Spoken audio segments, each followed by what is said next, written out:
How do you go from building decks and doing bathrooms to running a roofing business that's 10x in growth? David Hoisington's journey with complete roofing systems is a testament to the power of focus and niching down. In this episode, we explore the decision to focus solely on roofing and how it transformed the business. David is the co-owner of Complete Roofing Systems. He has navigated the ups and downs of running a contracting business, and his story is one of perseverance and learning when to say no to the wrong jobs in order to grow the right way. So get ready to learn about the power of specialization and focus in building a successful roofing business. So let's dive into this episode with David Hoisington. Welcome to the Roofing Success Podcast. I'm Jim Ahlin, and I'm here to bring you insights from top leaders in the roofing industry to help you grow and scale your roofing business. Hey, welcome to another episode of the Roofing Success Podcast. If you haven't subscribed. If you haven't followed, follow. Leave us a review. Leave us a comment. We love all of those things. Today, we have my friend David Hoisington from Pennsylvania, Complete Roofing Systems. How's it going, man? Good. Thanks for having me on here.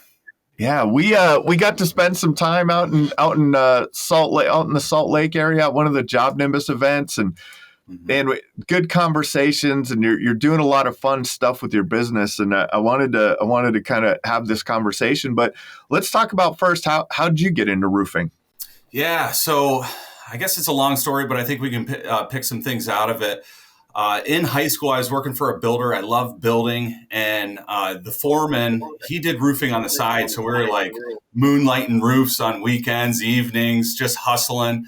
Then I went to college, learned how to do home building. I went for 4 years. And when I was in college, I didn't really care to hang out on the weekends. So I'd drive 2.5 hours home. Here I am leaving. I scheduled my classes so I could leave Thursday afternoon to get back and do some more work Thursday, Friday, Saturday. So I was doing that for a while. Then my foreman's like, man, our gutter guy just fell off the face of the earth. Where'd he go? So I told my buddy's dad, who I grew up with, he had a business. I always idolized him, what he was doing. And I'm like, hey, if you ever see a gutter machine, let me know. Well, he actually dropped us off, my family off at the airport. We were flying to Portland, Oregon. And this is back in the day of flip phones. And the story's a little exaggerated, but I got off the plane and I opened my flip phone and turned my phone on. And here's Jay calling me. This guy just said he was going to win this auction on eBay. I don't know who he thinks he is, but I'm getting this gutter machine, and I'm 19 and I have no money. I'm in college. And I'm like, no, Jay, don't do it. Don't do it. Well, he did it. So then I got that going. I kind of got out of the roofing thing and just focused on the gutters because I was working for a lot of roofers and I didn't want to be roofing and guttering. I'm in a small town. So it's oh, I saw you doing a roof. You're my competition. I'm not going to give you the gutters. So I did that while I was in college. I graduated college and I think it was 2010, the market tanked and they're like, you got to do an internship, and there was no one hiring. So I'm like, well, I have my own business. Can I intern myself? And the guy said no. So I never got my college degree. I went for 4 years, never got my degree. And now I'm known as Gutter Dave. So I went to college for 4 years to learn how to build houses. And here I am doing probably the most brainless thing on a house, screwing a gutter on. So that's that story. Then I probably another 5 years, I ended up building the gutter company up to 3 crews. Then I met my business partner now, and we bid on the same job, and he got the job. And I called him up. And I'm like, hey, man, these are special order materials. If you need them, don't drive to Ohio. I got them. And I didn't really know the guy, but I didn't realize he was such a nice guy. And he's like, hey, you do the job. Why don't and then I'm like, Mike, I don't need to do the job. So we're just fighting back and forth on phones and texts and conversations. I ended up doing the job. He's like, you do the job, just help me out. So long story short, I brought my crew in and he brought his crew in, and we did this big siding job in the winter. It was horrible conditions. It was snowing and raining on us the whole time. And it was this big, elderly care center. It was the foundation was a mile long. And we're like, we have no business doing the siding, but my crew and his crew, we just clicked together, and everything was like going so good. And I'm just like, man, maybe we got something here. Then he's like, hey man, you want to just take 50% of my company and be a partner with me? And I'm like, I was like, okay, I didn't really know this guy enough, but then after I said yes, and we were kind of like merging the companies together. And at that time we were doing he was doing bathrooms, kitchens, decks, roofing. But really what we found out after like 2 or 3 years is like roofing's paying the bills for all this stuff. So we finally, after 2 or 3 hard years, we're like, the more we say no to decks, all this stuff, we started growing. Then finally we're like, you know what, let's say no to siding. And so now all we do is roofing and gutters. And it's just like, since we made that choice maybe 2 or 3 years ago, I'd probably 10x'd, and it's just been an incredible journey. So there's my long story, but yeah, no, that's great, man.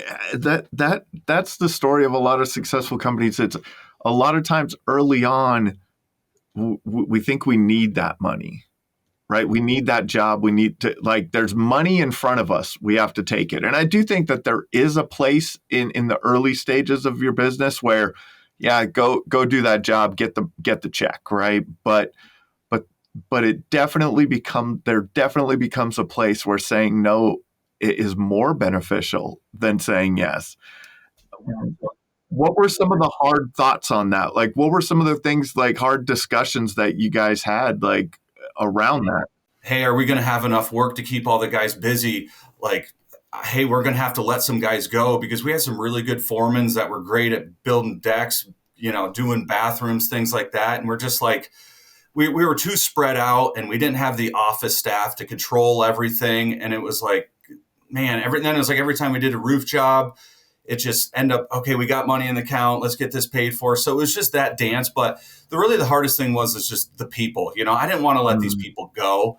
So finally we're like, all right, let's just do this. Then when we had those talks with the people, they're like, hey, this is great. I got all this work on the side. I was meaning to tell you about it. So then it worked out even better. So when we did a roof and hey, the customer wanted a dormer built, we'd call them up. Hey, Travis, you want to come build this dormer? We don't even want to do it. We're saying no. Came in here, did it. And it's all these hard things in business, if we just confront them, get over our feelings, it usually works out good. I always say, adversity is always my advantage. And everything that's been happening to me, everything adversity, it's always so good. In the last 2 weeks, I've had the most amount of adversity ever, in the last being in business for 15 years. And now I can start to see the good things through it. So yeah, it's amazing. Another thing, what I love about that story is especially your team being like, oh, this is great. I'm going to go do that. I've been talking about this recently, but I had a coaching call with someone, and I was talking to them about they were struggling with letting someone go that was with them for a long time, but they just weren't performing. And I was like, man, you always a good story starts with I got fired from, or even with your story, I didn't get to graduate college because there was no internships available. So I just had to turn this way and do what I had to do. There's these moments in life. And I would assume that a lot of those team members that you were struggling, man, we got to keep this going for so-and-so, right? Right. And then you brought the decision up, and they're like, perfect. I'm out of here. This is great. I know, all these things, I wish I could, I always tell myself, when I'm going through a hard time like this, enjoy it. Don't get stressed out. Don't lose sleep and all this stuff. Then every single time I do all of that, then okay, it's the day, let's have the conversation. Boom. It's great. We just, some of the hardest things we've had to do lately is some of your employees at when you were doing, 100 roofs a year might not be your employees at 500 a year. And that's not because they're good or bad. It's just we need more time from them. We need them in the office. And we just had to let go of an employee of 14 years ago. It was mutual, but there was tears involved. There was sleepless nights. It was horrible, but when we ended that, I'm like, I hope the best for you. I hope, leaving here, you're better. You have weight lifted off your shoulders. I hope you make more money. I hope when I see you, you're so happy, and I think, that person hopes the best for us too. But it's like, if you don't do those things, you just struggle and the wheel does not keep turning. Roofing's really simple. It's that circle, that wheel: marketing, sales, production, then you got your accounting. And it's like, if you're slacking in any one of those, that gear isn't turning right. So it's just tough. And that's where like being small, the owner is involved with all those things. But then when you get over to this point where we've grown, and I'm not saying we're huge or anything, but it's big, like this was my dream, but it's like, man, if I knew this was going to be this tough, I would have changed that dream in a heartbeat. But we're there, you know what I mean? We're right there.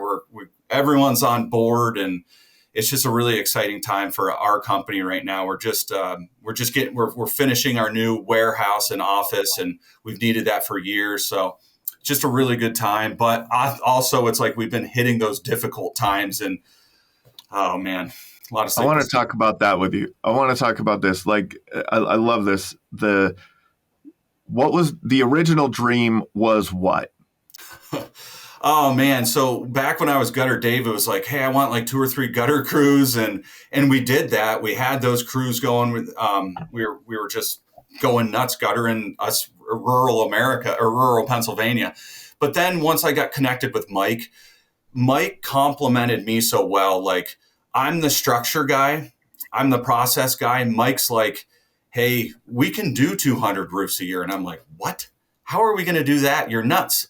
But then like he kind of like instills the vision in me, then if I can see it, like I can produce it. So once me and Mike got on the same page where we're like, okay, let's try to do 300 roofs a year, and we knew what we needed, then that was the dream. Then the dream was, okay, now that we've proven that this can work in a rural area, because everybody's belief here is you got to do siding, you got to build a deck, you got to do roofing to stay busy. We're the guys that are like showing our area that, hey, you can be really good at one thing, and it's only good for you, and it's really good for the customer. Like, why would you want your roofer to be able to install tile in a bathroom? And why would you want your tile guy to be able to put a roof on? Like that's not good, So we've built it, and the dream now is like, okay, we want our 10,000 square foot office. We want our 10,000 square foot warehouse. We want our office inside, and now we build it. Now it's like the dream's here, So now it's like we're like 2 weeks away from like everybody moving in, everybody having their own office. Because right now there's like 6 of us sitting around a conference room table, and like everyone's, one person gets a phone call, there's a problem, it's everybody's problem. So it's so inefficient. And I credit my team for working through it, but they see what's going on, So that's the dream right there. And the dream, and I think that's the dream of a lot of contractors, right? I don't know, you could share your revenue or not, but like when you get to those, high, when you're doing multiple millions of dollars and, hundreds of roofs a year, maybe, getting into I don't know if you're in the thousand, but like that's what everyone looks and goes, that's what I want. But here's what I want to know. What were some of the struggles along the way that you didn't see in that dream? Gotcha. Yeah. So we do about 500 roofs a year right now. The biggest struggle, I think, for me is I'm more of a control guy, and I couldn't just let things go. So, it was like, I think it was last year we just put our first sales team together. So it was me and Mike selling. Then we start now, like, we have 4 sales guys and they're going out. But really the biggest struggle was just trying to make that wheel, I always say that, like that gear, just turn the right way. And there's so much content out there on it now. It seems to be easy, but you still have to make it your own, Then it's like the things before, it was like when I'm up there nailing the roofs down, it's like, man, the roofing's the hard part. Like, how are we going to keep doing this day after day? We found our labor.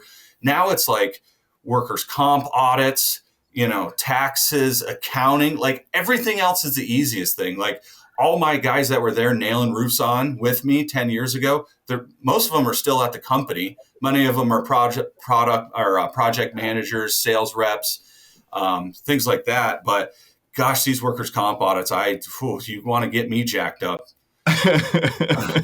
These scumbags come in and they just demand like 130,000 from you. Then it's like, you just got to fight them. Then all of a sudden, boom, it goes down to like 20,000. And I'm like, I don't go tell my customer, when the roof job's 20,000, then switch it to 50. Then we negotiate it back down. I'm like, my price is my price. If I screw it up, I take it on my shoulders.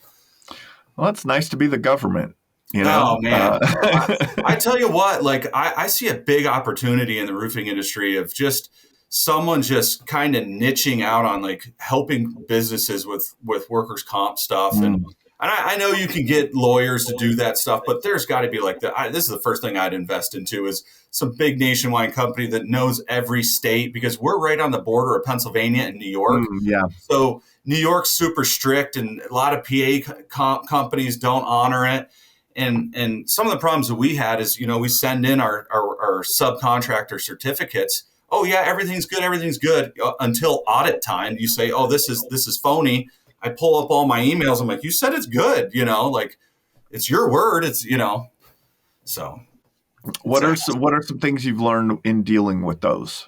So we just document everything. We save documents in Job Nimbus. The biggest thing that we've learned is like, I told my agent, I'm like, I'm not going through another audit. Like, audit me every month. Like, I'm sending you in what we do every month. I wanted to do weekly. And he's like, no, let's do quarterly. And I'm like, I'm not negotiating after a month. I'm paying you what you deserve every month. I'm not waiting till the end of the year when, like, who knows what happened. We might have forgot something. Every stinking month, you're getting a check from me. What you do with it, if you can't deposit it until the quarter, I don't know why that would be, but like, I want it out of my account. I want you to have it. That's it, and we keep up on we send our certificates in like every month, I don't care. Just I'm annoying these people. I do not want, $130,000 bill at the end of the year. That's a good way to go about it. So getting in front of it. Yeah. I would assume that you've learned what they're looking for, right? Like what documentation they're looking for. And then you're putting that together and just, it's systematized. It's going to them, every month like that. That's a great idea. Mm-hmm.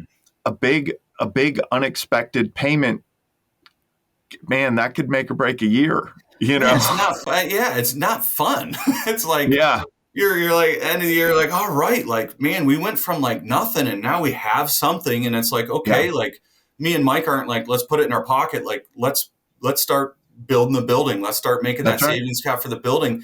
Then, like I said, I mean, these guys come in and they're just like, this is what you owe me. I'm like, what the heck?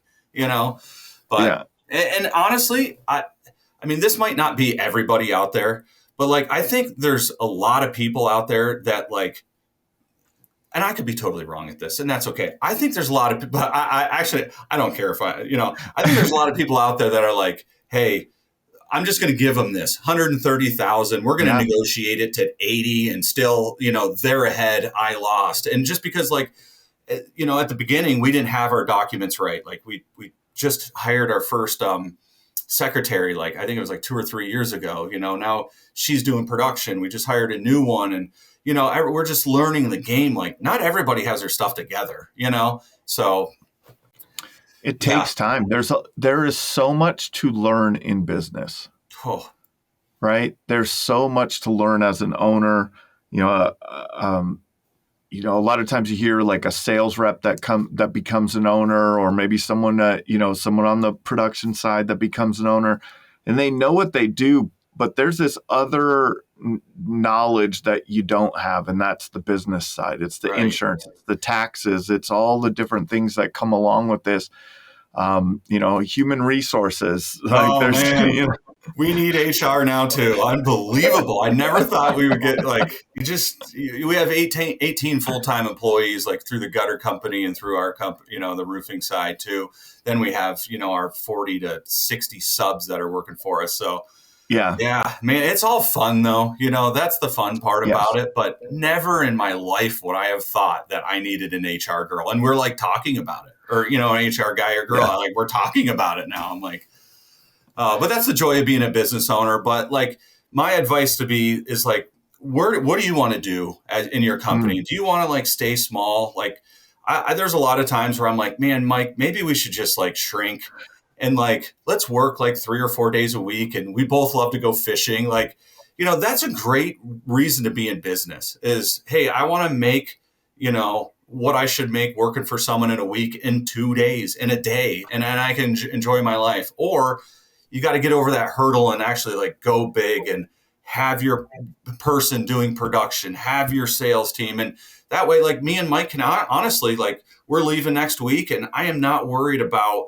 my company running 20 jobs next week, not worried about it. And that is a great feeling, and I hope everyone can get there. And I love helping, like even our competition, like come in and, obviously we're not going to tell you our secrets and stuff like that, but like, I hate seeing contractors stressed out where it's like hurting their family. I mean, I've seen guys in tears, like just talking and stuff. It's like, that's where I get passionate about. And I love to help people like get over that hurdle. So I think there's two parts to that. And I've said this on the podcast many times, but a book by Robert Kiyosaki, Cash Flow Quadrant. A lot of times you start off as an employee and you become self-employed. Then some people make the leap to business ownership and then become an investor. Maybe you exit your business or you've made enough money that you start investing in other opportunities. What was that leap from self-employment? I mean, you talked about it a little bit, but there's a big difference there. Like you could do fewer jobs and go on your fishing trip, or you can build a great team and still go on your fishing trip. Yeah. So it's all what you want. I wanted people. Like my dream was always to have people.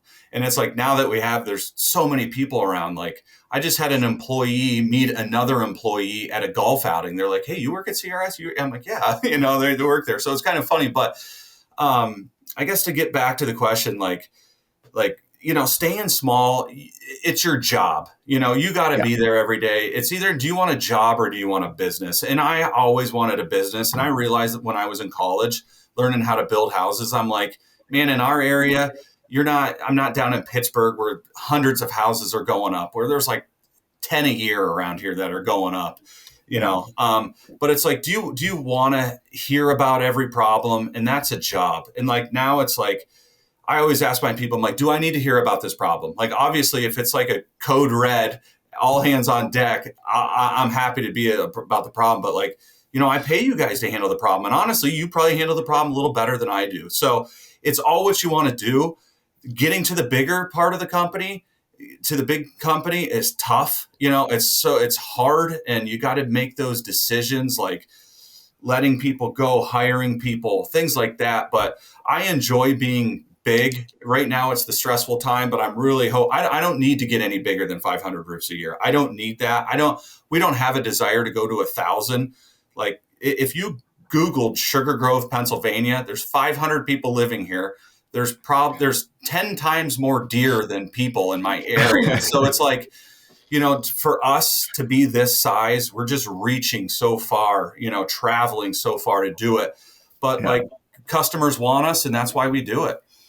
Yeah, let's talk about that a little bit, because that's one of the other things that I think it's a mindset thing for a lot of people. And you spoke about it with other contractors in your area. Like, man, when you're in a small town, you feel like you have to go wide instead of narrow to be able to pick up that work.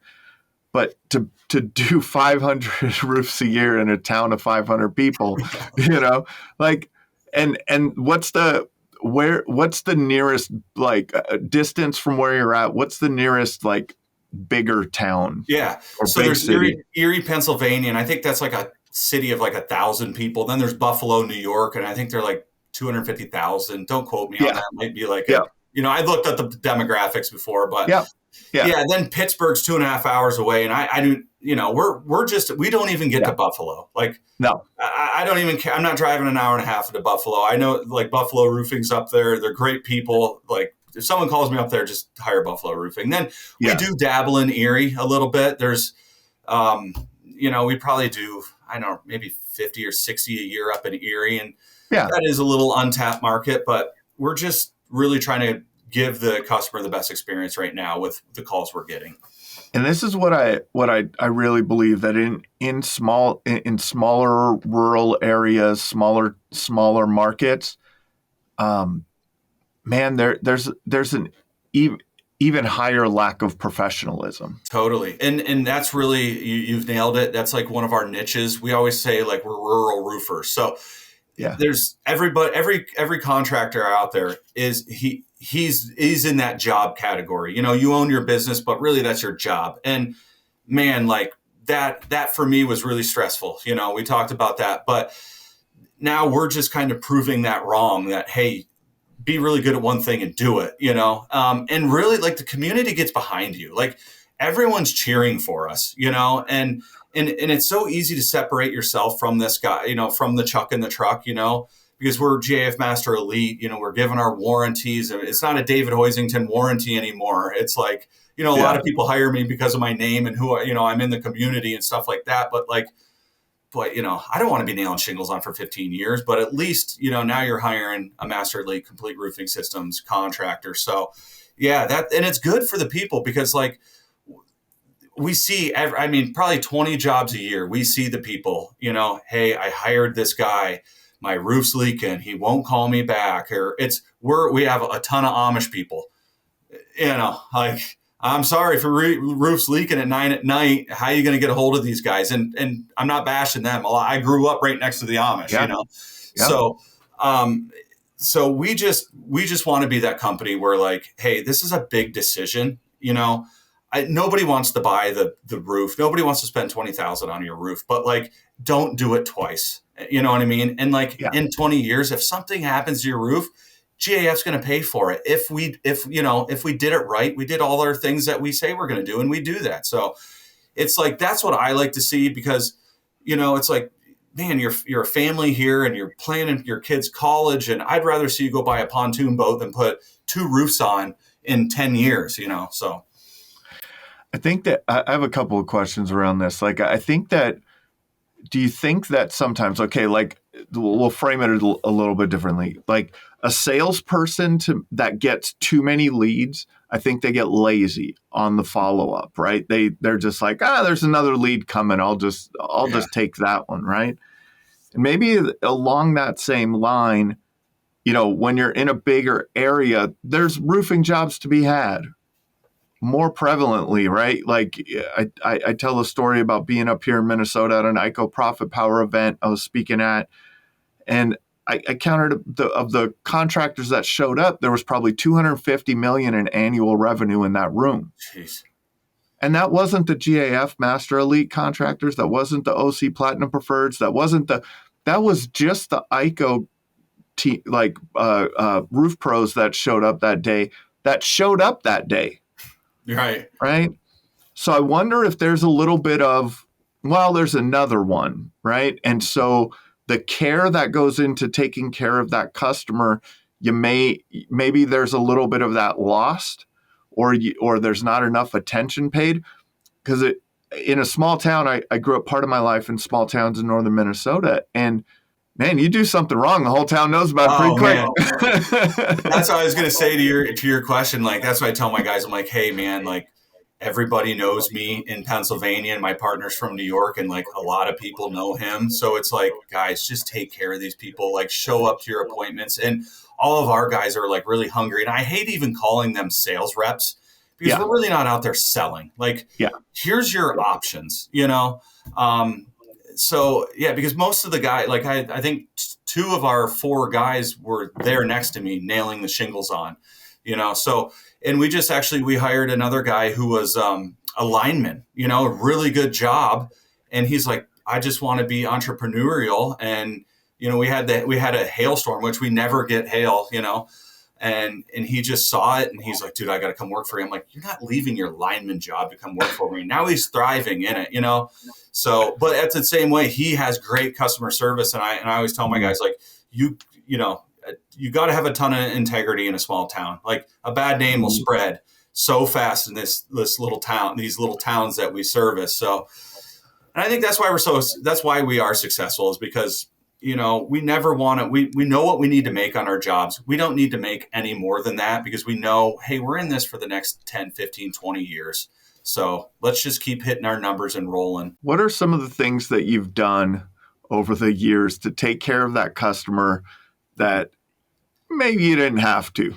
Yeah. So I can think of one off the top of my head right now. And this is the stuff that gets me going. Like, unreasonable hospitality. Like, I read that, and that stuff gets me going. But there was this one lady, she had this massive house, and I was like, holy moly, it's a monster job, and sometimes you get thinking about it, like, all right, let's just get the job. You forget about the person, but I was helping my sales rep climb the roof. It was terrible, but he ended up really getting to know her, and he found out she had cancer. And I'm like, dude, Jesse, we got to do something for her, So the day of, my sister-in-law owns a flower shop, and I'm like, listen, make me the biggest bouquet, So we went and got this bouquet of flowers, and I gave it to Jesse, and he went in there, and he just, boom, gave it to her, like the day of the install, and boom, she just started weeping, And I don't even care what we made on that job. Like, that was an opportunity to show a person that, like,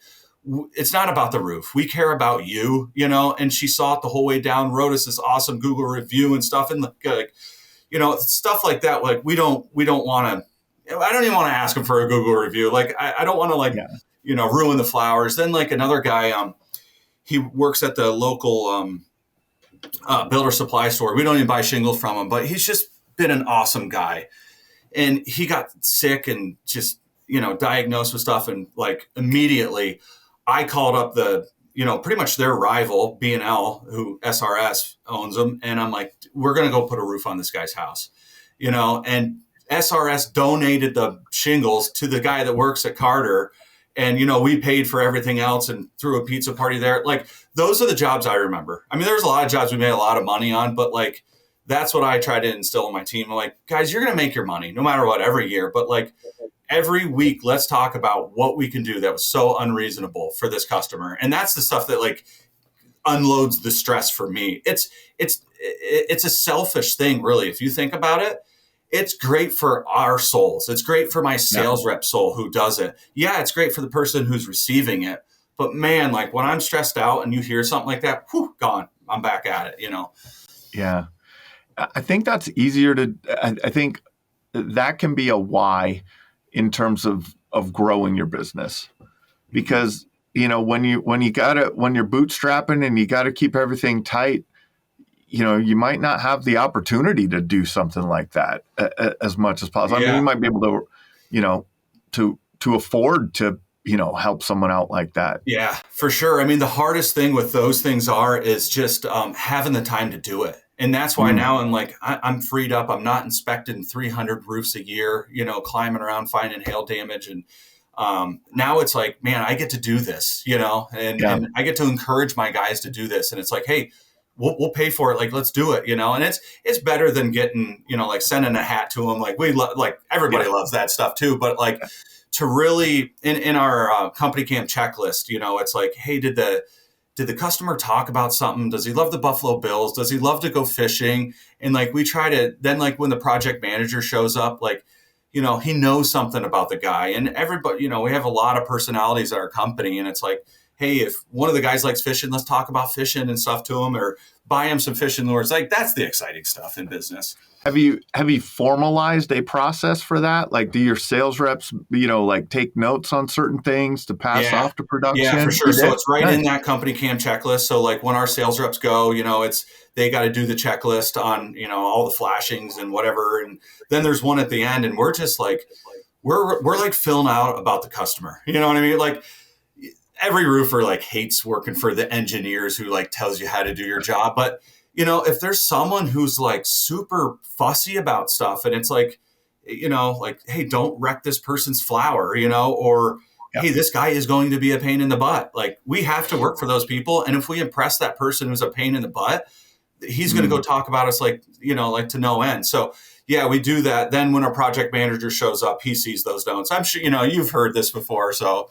but it's great though. It just links everybody in. Then like, even when it gets to the production manager, they see it and they can just how you talk to that person and really makes it personalized. I think a lot of owners struggle at times to put in place systems like this.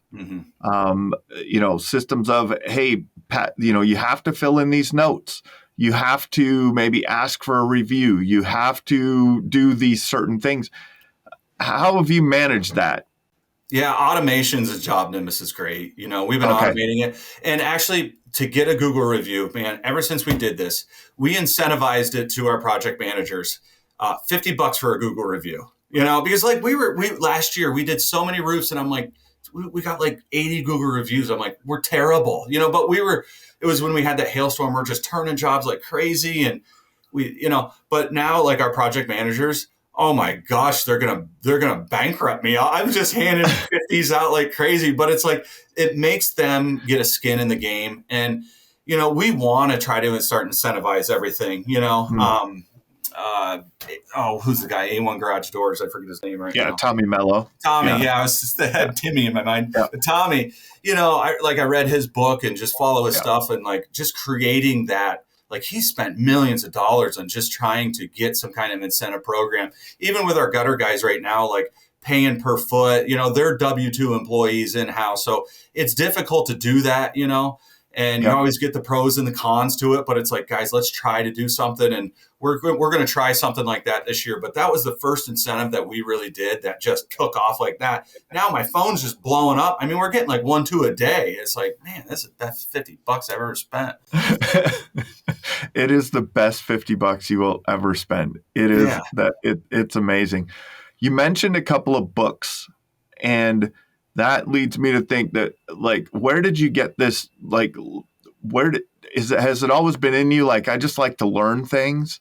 Like, where does that come from? And what are some, what impact has that had on your business? So it kind of goes back to like my parents. They were great. They're great people. And when we were growing up, like, we're just a normal family. We didn't have a ton of money. And like in our area, we're surrounded by like, it's like oil people, you know what I mean? So like back in 2010, oil is like $100. And three of my best friends, their parents all own these small oil companies. So they're all just like, raking in money. And then there's like our family, but like, that was the best upbringing for me, and ever since then, like whenever I was around those people, like I feel like you have the entrepreneurial bugger, like you don't, and I'm just so passionate about business and being in sports growing up. Like I loved competing. Now, like I'm old and it's hard to stay in shape, and it's like now I'm competing in business, and it's so much fun. And that's why, like, man, I could barely read a book in high school. I mean, my girls were doing, my girlfriends were doing my book reports and stuff like that. But now I can just when I'm sitting there, like whenever I'm like traveling, I got my buds in and listen to business books, and I'm like just ready to get up and run through a wall, when I'm listening to some of this stuff. So it's great. And like, what have been some of the most impactful ones? Man, I'm horrible at remembering like the books, but the names or whatever. But you'd mentioned the one about customer service, right? Like there's so many good ones out there. Yeah. I'll think of some. Like I can't remember this stuff, but I'm like that too. My Audible list is just it's huge, but yeah, that's what I'm looking at. I'll think of a couple, but just and even like going to the roofing conferences, like the Roofing Insights one, like Andy Elliott, like he was so controversial, but like I loved him because he's like, whatever you heard about me is 10 times worse. I love that. Like, but then when he was on stage, the one thing that changed me recently is like, you know what, you asked for this, and like we were talking about the dream, like. Ooh. I asked for this dream. I asked for this building. I asked for 18 employees. I've been going after this so hard. I didn't ask for my great business partner, but like I got lucky and got one, and Yeah. it's like, man, now I'm here and I'm complaining, I'm being negative. Like, dude, that was the biggest wake up call. So now, like, I have like, you asked for this written on my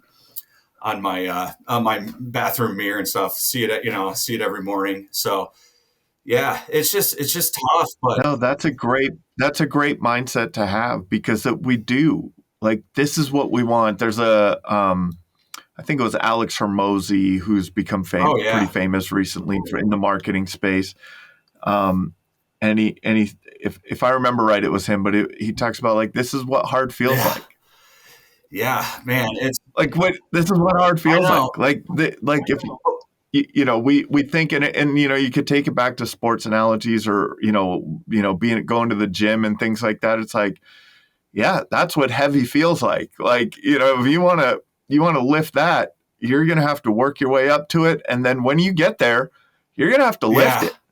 Like, Holy moly. Like, yeah, all the things when you're on the job, like you think these are your problems. Then now it's like, we just have people problems. Like we have team problems. We're like, hey guys, like you can't talk to each other that way. Like, bringing professionalism into roofing, it's like, yeah, it's tough, but like now you're at the level where, man, we hire some professional people and it just keeps bringing the team up and up. So, and that's kind of the fun thing about it too, is like when you're in sports, it is the team. And I almost feel like I'm like a general manager of a sports team, like moving people around. Hey, you might be good at this. And, hey, what if we do hire this person? Like we just hired a marketing guy, like same thing. I'm like, we're hiring an in-house marketing guy. Like I would have never thought of this, but honestly, we're advertising for a couple positions and it's just like, hey, I see your trucks around everywhere. And he knew me personally, but I didn't even know he was looking for a job. yeah, And he just came to us and I'm like, we can't pass on this, so. yeah. And And that's a lot. There's you don't even know who you'll need. We've done. I love EOS and building an accountability chart, and kind of giving some vision to who you'll need in the future. We talked about this. Like sometimes the people that you had early on might not be the people that you need now. It's unfortunate in different places, but um, you know that's employees are a hard thing. How it sounds like this person found you. How are you finding people when you need them? Yeah. So one of our things is our social media is like, we barely even talk about roofing. Like we just like to video our guys. Like we got a project manager and he does some mechanic work for us. His name's Brandon. He's like 6'3", just big teddy bear type of guy, great personality. And like anytime Brandon's in like our videos, like we're getting like 12,000 views. And when it's just me in a video talking about something stupid, it's like 1,000 views. So I just like to talk about my people, and that's the exciting part is our people's everything. I wish roofs didn't have a price tag on them. I wish they just had like, hey, I just want to hire like the people that I like the most, because I wish it could be like, hey, John, thanks for calling in. Why don't you come into our office and just hang out with us? Why don't you go, like drink a beer, have a cup of coffee with us? Why don't you go? We have a clay pigeon thrower, like this commercial clay pigeon thrower.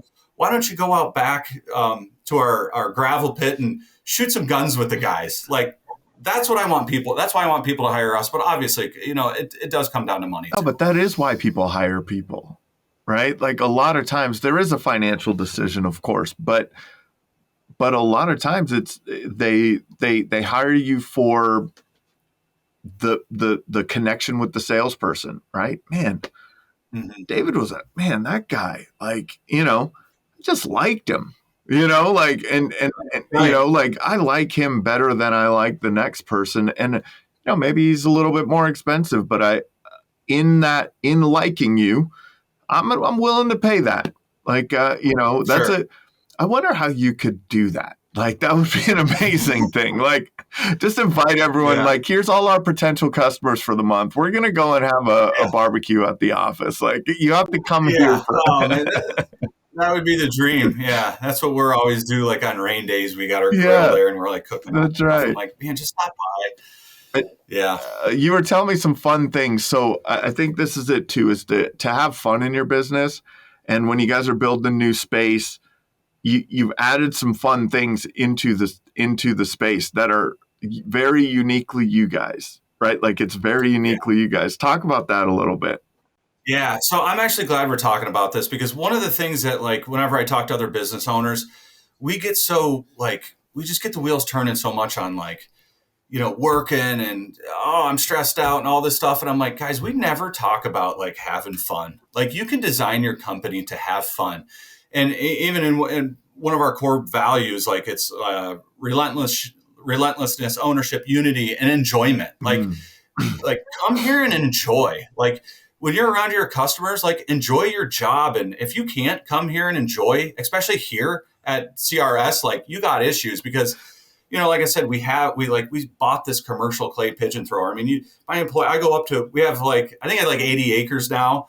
And we literally have like an abandoned gravel pit that I used to ride 4-wheelers through as a kid. Like everybody in our area has been to this gravel pit and we have this thing there and my guys are up there just clicking the button. There's 4 people shooting and stuff like that. Like we have some dreams of getting a golf simulator in our warehouse now. And it's like, there's some pros and cons to this, because you create this working environment where like, oh, come on and have fun. But it's like, hey guys, we also have to do our job, Yeah. but most of the time people get that, and that's why they do want to come work here. And I think that's why our marketing guys, like, I know you, I hear you talking in town. And I think that's why we can start attracting people rather than putting something on Indeed and getting who knows what you're going to get. Yeah. And I talk about this in a lot of presentations and things, and I've probably talked about it on the show, but really that I think of marketing as into 4 categories, right? You're marketing for new business. You're marketing to your current, your former clients or the people that you've done work for in the past to maybe potentially get more work from them or get a referral from them. But the one, that's kind of what you think about in marketing all the time. It's these 2 things, right? It's like, that's it. But really, you're also marketing to your team to continue working for you, right? Like you're selling them every day. You have to sell them on why they should stay at CRS. And then in doing that showing that on social media and stuff like that, that's marketing to future employees. It's this, and we forget about that. You guys have this fun stuff going on. Are there like events that you do? Is it what kind of opportunities are you taking to bring the team together or throughout the year? Yeah, so we have probably a couple company parties. We have our year-end company party, and that one's always a little wild. But then we have a summer party, like up on our property. We like cook out, and Mike, my partner, is like a phenomenal cook, and we just pick a day, bring in all the subs, and like just have a great time. I mean, the one time, we're a little redneck, you know what I mean? But I hate to say like we're just straight redneck. We're just a little redneck, but like. Man, just getting all these guys there and just seeing how many shotgun shells and stuff we shot was just unbelievable. But we're doing an open house this year with our new building. We're trying the free roof giveaway right now. Yeah. Last year we did a couple of them for like people in need, and now we're just really trying to like make it a yearly thing. Yeah. So. But now we want to do a summer event, but now I'm just like, I get a little worried getting all these guys together. Like we wanted to rent some pontoon boats and go to the lake, but I'm like, oh man, someone's going to jump off a rock and do a backflip. So like I'm starting to try to be a little more structured and start preventing some of these problems that definitely will happen if I just let all these people loose. Yeah. Then you got some workman's comp claims, right? Yeah. I don't want to get those people in my office again. So, that's funny, but you have to have that. Like, where is the balance? That's a tough one, man. Like, because that's the fun part. Is and that's why people stick around. People stick around because they enjoy the job, even though they could make a little more somewhere else. They enjoy the people they work with. They enjoy those types of things. How have you gotten yourself? How have you marketed yourself? Through the area and made sure that people know who you are and know who to call. Yeah. So we just did a billboard thing, and I have this big gray Newfoundland. And actually, when we were out in Utah, someone had like roof. Yeah. How's yours Yeah. of the dog? Yeah. So I'm like, geez, I got this big, beautiful gray Newfoundland. So my wife actually taught the dog how to stand on the ladder, and it's like roof, how's yours? And so it's just something fun. And so we put those everywhere. Really, I mean, just social media and Google ads and stuff. I hate paying Google so much money. It's like, gosh darn it, but it works, Unfortunately. Then honestly, the best thing we've ever done is wrapped every vehicle we've owned. And I have no idea how many vehicles we have right now. Like if I had to guess, like 12 or 15. And that is the best thing to do. If you get anything, I don't even care if it's a nice vehicle, just wrap it, So it is amazing how much people notice that. Mm-hmm. Like it's crazy. They're driving billboards, right? Like, and in a lot of places people think billboards don't work, and in a bigger metropolitan area, boy, you're gonna have to buy a lot of them probably to really make some impact. Or you could buy a bunch in a very concentrated area. Like, hey, we're going to work I live in the northwestern suburbs of Minneapolis. We're going to work this area, and so we'll just buy a bunch of billboards in this specific area, Right. I'm not a huge billboard guy. I tried it on this one. I just think they're pretty expensive, and it's great for branding. It is good for that, but I don't know. It's hard to measure. I'm letting the marketing guy do it now. So it's hard to measure those types of. It is. It's much easier to measure a Google Ads campaign than it is a billboard campaign. Yeah. It's easier, but it all works. I like to say that, like, it all works. It all works. That's really awesome. What do you think what do you think the greatest insight is that you could share with our audience that's really helped you guys find success with CRS? Gotcha. Yeah. Man, it's all about recruiting a team. I think I got really lucky with a business partner. And partnerships can go really, it can be good or bad. I don't recommend, like, you got to be a selfless person to be in a partnership. But I know I couldn't be at the place I am right now without him, and vice versa. So I don't say I would recommend a partnership to anyone, because you got to be the right person to be in a partnership. So, but it's all about your team. Like, don't be a freaking jerk. Like, treat your people well. Inspire them. Like, show them where they can go. And the one thing that I'm not good at doing is I'm good at like rah, let's get going and go to work. But I'm not great at being like trusting the person to step up. But now it's like, when you see these people step up and take over, like take more responsibility and stuff, like that like gives me the chills. And it's like, man, thank you for doing that. And it's such an easy conversation to have. And like, and it's great to see these people like make a great living. Like, we're recruiting people from bigger companies that should, and we pay more. It's like, that's the beautiful thing about roofing. So just develop your team. Roofing's the tough thing where it's like, the more you put in, the more you get out. And I'm a conservative guy, so I hate spending $4,500 a month on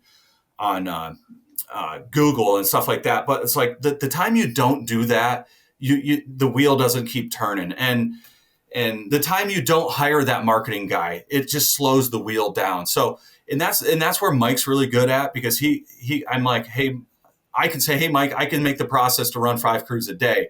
And he's like, well, I need 4 trucks and all this. Boom, I'm just going to go buy it. Where I'm like, whoa, don't spend all that money, but we have to. If you don't spend it, you're not going to be able to produce these 5 jobs a day. So it's just what you put in is what you can get out. And you got to be that person to be able to invest and go and have the right team to do it. So awesome, man. Thanks for your time. This has been another episode of the Roofing Success Podcast. Thank you for tuning into the Roofing Success Podcast. For more valuable content, visit roofingsuccesspodcast.com While there, check out our sponsors for exclusive offers, shop for merchandise, and sign up for our newsletter for industry updates and tips. Also, join the Roofing Success Facebook group to connect with other professionals and stay updated on the latest trends. If you enjoyed this episode, please subscribe, like, share, and leave a comment. Your support helps us continue to bring you top industry insights. The website link is in the description. Thanks for listening.